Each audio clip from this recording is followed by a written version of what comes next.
اور مقصد یہی ہے کہ ہم نے ملک میں جمہوریت کو کس طرح مستحکم کرنا ہے.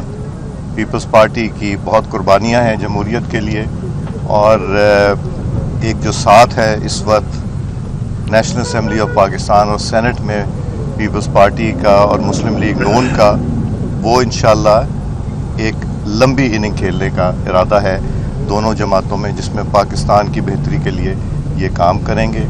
میرا جو رول ہے وہ ہے کسٹوڈین کا، اور میرے لیے سب ایک برابر ہیں، اور دوستی تعلق اور سیاست میں بھی بڑا کچھ سیکھا ہے پیپلز پارٹی کے دوستوں میں نے. تو ہم آئے ہیں تشریف، اور رانا صاحب ہمارے پنجاب کے صدر بھی ہیں، طارق صاحب اسلام آباد کے منسٹر فار پارلیمنٹری افیئرز ہیں، اور minister for inter provincial coordination ہیں رانا صاحب. تو اکٹھے ہم لوگ اسی مقصد کے لیے. اچھا، جس طرح سے پاکستان پیپلز پارٹی نواز لیگ جمہوریت کے لیے کام کر رہی ہے، تو کیا آپ سمجھ رہے ہیں کہ سابق وزیر اعظم ایک جیل میں ان کی قدغن لگائی گئی ہے ان کی ملاقاتوں پر، اور جس طرح سے ان کے نشانات وغیرہ چھینے جا رہے ہیں، تو کیا یہ جمہوری پارٹیوں کے لیے اور ان کے مستقبل کے لیے بہتر ہے؟ کچھ چیزیں جو عدالت کرتی ہے وہ عدالت اپنا کام کرتی ہے، اور جیل مینول جو ہے اس کے مطابق جو ان کو سہولیات ملنی چاہیے. میرا خیال ہے پاکستان کی تاریخ میں جو ان کو سہولیات ملی ہیں وہ شاید ہی کبھی کسی کو ملی ہو.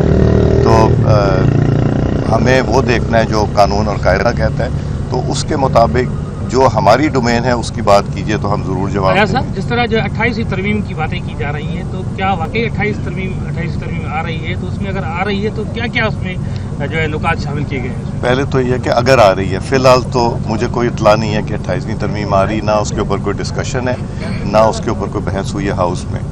تو ابھی تک تو ایسی کوئی چیز نہیں ہے. ساجد صاحب یہ بتائیے گا، قرضے کے لیے 2028 میں جو قانون پاس ہوا ہے، جو یہ کیا ختم ہو جائے گا؟ ربا کا جو ہے ختم ہو جائے گا؟ جی، یہ انہوں نے اس کے اوپر کام شروع کیا ہوا ہے. یہ ہاؤس میں بھی یہ بات ہوئی تھی، اور انشاءاللہ اس کے اوپر کوشش پوری ہے. رانا صاحب آپ یہ بتائے گا کہ پی ٹی آئی والے مسلسل یہ کہہ رہے ہیں کہ ہم مذاکرات کے لیے تیار نہیں ہے، لیکن ایک بیان یہ بھی آیا ہے کہ اگر ان کے سربراہ کو چھوڑ دیا جائے تو مذاکرات ممکن ہے. دوسرا کچھ باتیں یہ بھی چل رہی ہیں کہ بانی پی ٹی آئی کو جیل سے دوسرے جیل، خاص طور پہ بلوچستان کے کسی جیل منتقل کیا جا سکتا ہے. اس میں کتنی حقیقت ہے؟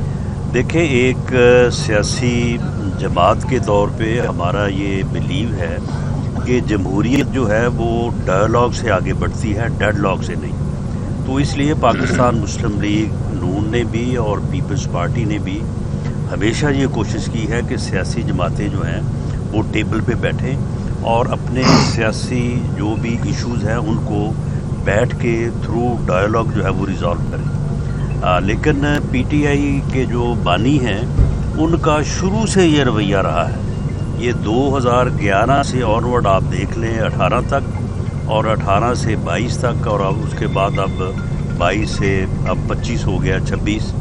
تو وہ ہمیشہ جو ہے وہ اپوزیشن سے، اگر وہ حکومت میں ہے تو اپوزیشن، اور اگر اپوزیشن میں ہے حکومت، وہ سیاسی ڈائیلاگ پہ یقین نہیں رکھتے. اور جیل میں بیٹھ کے کسی کو یہ اجازت نہیں دی جا سکتی کہ وہ جو ہے وہ ملک میں افراتفری اور انارکی پھیلانے کے لیے پلاننگ کرے، جو کہ بانی پی ٹی آئی اس وقت جو ہے اپنی ملاقاتوں کے تھرو اس قسم کی میسیجنگ کرتے ہیں، اور اس قسم کی گفتگو اور ٹویٹ کر کے جو ہے وہ پوری دنیا میں نہ صرف ریاست کو، پاکستان کو، پاکستان کے اداروں کے سربراہوں کو جو ہے وہ اس طرح سے جو ہے وہ برے الفاظ اور برے جو ہے وہ بہرائے میں جو ہے وہ گفتگو کرتے ہیں اور یہ میسیج کرتے ہیں. تو اس لیے جو ہے وہ ان کے اوپر جو پابندی ہے وہ ان اکارڈنس ود لا ہے. اگر وہ قانون کے مطابق ملاقات کرنی چاہیں تو انہیں کوئی جو ہے وہ رکاوٹ نہیں ہے. مذاکرات کی جو بات ہے، ہم ہمیشہ سے جو ہے وہ ملاقات کے لیے، مذاکرات کے لیے تیار رہے ہیں، اب بھی ہے. اگر وہ بات کرنا چاہتے ہیں تو ٹھیک ہے، اگر وہ نہیں کرنا چاہتے تو یہ ان کا فیصلہ ہے.